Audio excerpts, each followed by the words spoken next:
Hello friends, welcome back to my channel. ఈరోజు మనం chicken drum sticks ఇవి చాలా జ్యూసీగా, స్పైసీగా వితిన్ 30 మినిట్స్లో పొయ్యి మీదే, ఓవెన్ అవసరం లేదు. మీకు దీనికి ఎలా చేసుకోవాలో నేను మీకు చూపిస్తాను ఈరోజు. దీనికి ముందుగా నేను కావాల్సిన ఇంగ్రీడియంట్స్ అన్నీ మీకు ఇక్కడ చెప్తాను. దీనికి first 1 table spoon Kashmiri red chilli powder అండి. ఇది జస్ట్ కలర్ కోసం మాత్రమే, ఇది కారం ఉండదు మీకు. అండ్ 1 టేబుల్ స్పూన్ నెయ్యి, కొంచెం ఉప్పు అండ్ చికెన్ డ్రమ్ స్టిక్స్. ఈ చికెన్ డ్రమ్ స్టిక్స్ని నీట్గా క్లీన్ చేసుకుని ఇలా కట్ చేసుకుని పెట్టుకున్నాను అనమాట. దీన్ని టెండరైజ్ ఎలా చేయాలో మీకు డిస్క్రిప్షన్లో నేను లింక్ పెడతాను. నేను న్యాచురల్గా టెండరైజ్ చేసుకోవచ్చు దీన్ని. అండ్ నేను ఒక నిమ్మకాయ తీసుకున్నాను అండ్ పావు కప్పు పెరుగు. ఇప్పుడు ఈ మసాలాలు: 1 teaspoon ginger powder, 1 teaspoon ధనియాల పౌడరు, 1 టీ స్పూన్ జీలకర్ర powder, 1 teaspoon garam masala, 1 teaspoon pepper powder, 1 teaspoon garlic powder and 2 టీ స్పూన్ల కారం. ఇప్పుడు నేను ఫస్ట్ ఇలా డ్రమ్ స్టిక్స్ తీసేసుకున్నాను కదా, ఇవి నీట్గా టెండరైజ్ చేసుకున్నానండి. న్యాచురల్ మెథడు, అది మీకు డిస్క్రిప్షన్లో నేను పెడుతున్నాను.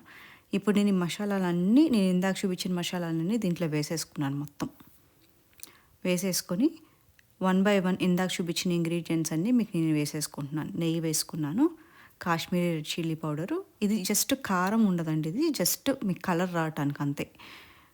అండ్ పెరుగు, ఉప్పు, నిమ్మకాయ నేను ఒక ఫుల్ నిమ్మకాయ తీసుకుని దాంట్లో సగం కట్ చేసుకుని ఒక హాఫ్ చెక్కే వేసుకుంటున్నాను. మీకు ఇది సరిపోతుంది. ఫుల్ నిమ్మకాయ పిండుకుంటే మీకు పులుపు ఎక్కువైపోతుంది. హాఫ్ చెక్క మాత్రం వేసుకుంటున్నాను. దీన్ని బాగా మిక్స్ చేసేయాలండి, బాగా కలవాలి మొత్తం. ఇలాగ మిక్స్ చేసేసుకున్న తర్వాత దీన్ని కవర్ చేసుకుని ఒక 5 నిమిషాలు పక్కన పెట్టుకోండి చాలు. ఈ లోపల మనం ఒక ప్యాన్ తీసుకుని దాంట్లో కొంచెం ఆయిల్, ఒక 1/4 పావు కప్పు ఆయిల్ పడుతుంది దీనికి, ఎందుకంటే డ్రమ్ స్టిక్స్ మనకి బాగానే ఉన్నాయి కదా. ఇప్పుడు ఈ మ్యారినేట్ చేసిన డ్రమ్ స్టిక్స్ పక్కన పెట్టుకున్నాం కదా, అవన్నీ ఈ ప్యాన్లో వేసేసేయండి నూనె కాగిన తర్వాత. ఇలాగా నీట్గా పరిచేసుకోండి ప్యాన్లో. పరిచేసుకున్న తర్వాత మిగిలిన గ్రేవీ కూడా దీనిపైన ఇలా వేసేసేయండి.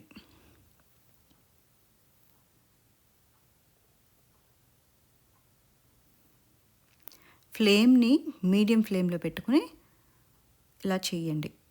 ఇప్పుడు దీనిపైన మూత పెట్టేసి దీన్ని మీరు కొంచెం ఉడకనివ్వాలి. ఒక 5 నిమిషాలు ఫస్ట్ ఉడకనివ్వండి ఇలా మూత పెట్టేసి. ఒక 5 నిమిషాల తర్వాత మూత తీసుకుని దీన్ని కొంచెంగా స్లోగా కదపండి. చూసారు కదా, చికెన్లో ఉన్న వాటరు మీకు ఆ మిక్స్లో ఉన్న వాటర్ అంతా ఇలా వచ్చేస్తుంది అన్నమాట, పైకి తేలుతుంది.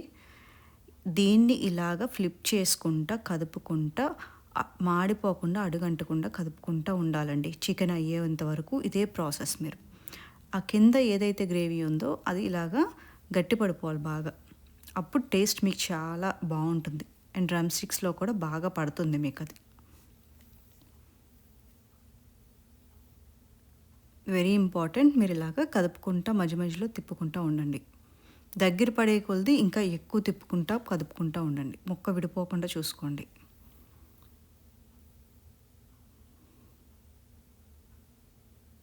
చూసారు కదా, బాగా గ్రేవీ తగ్గిపోయింది. ఫస్ట్లో ఉన్న గ్రేవీ ఇప్పుడు బాగా తగ్గిపోయింది మనకి.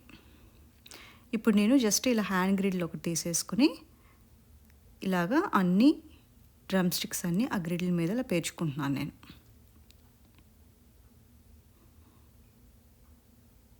చికెన్ చూడండి చాలా జ్యూసీగా ఉంటుంది మీకు.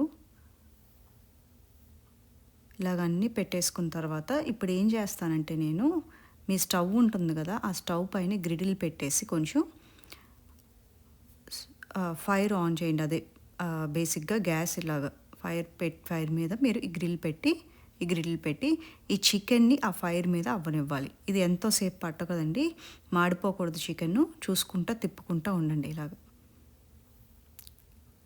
కంటిన్యూస్గా ఇలా తిప్పుకుంటూ ఉండాలి, ఎందుకంటే మీరు డైరెక్ట్ ఫైర్ మీద పెట్టారు కాబట్టి మాడిపోతుంది. మాడిపోకుండా ఇలాగా తిప్పుకుంటూ ఉండండి. 1 మినిట్ చాలు ఇది, ఒకే 1 నిమిషం. ఎక్కువ కాల్చొద్దు, మరీ ఎక్కువ కాలిపోయినా బాగోదు ఇది. చూసారు కదా ఎలా నీట్గా అవుతుందో చికెను. ఇది ఆల్రెడీ కుక్ అయిపోయింది, కంప్లీట్గా కుక్ అయిపోయిన తర్వాత నేను పెట్టాను. సో మీకు 1 మినిట్ ఇలా సరిపోతుంది. ఇలా చికెన్ అయిపోయిన తర్వాత దీన్ని మీరు ఇలాగా పెట్టేసుకొని పైన కొంచెం చాట్ మసాలా ఉంటే స్ప్రింకిల్ చేసుకోండి. అది కంప్లీట్గా ఆప్షనల్, మీ చాయిస్ అది. ఇలాగా స్ప్రింకిల్ చేసుకుని ఇందాక నేను కొంచెం నిమ్మకాయ చెక్క పక్కన పెట్టుకున్నాను కదా, అది పిండేసుకోండి. Thank you for watching my video అండి. రెసిపీ నచ్చినట్టయితే ఫీడ్బ్యాక్ ఇవ్వండి. Thank you very much.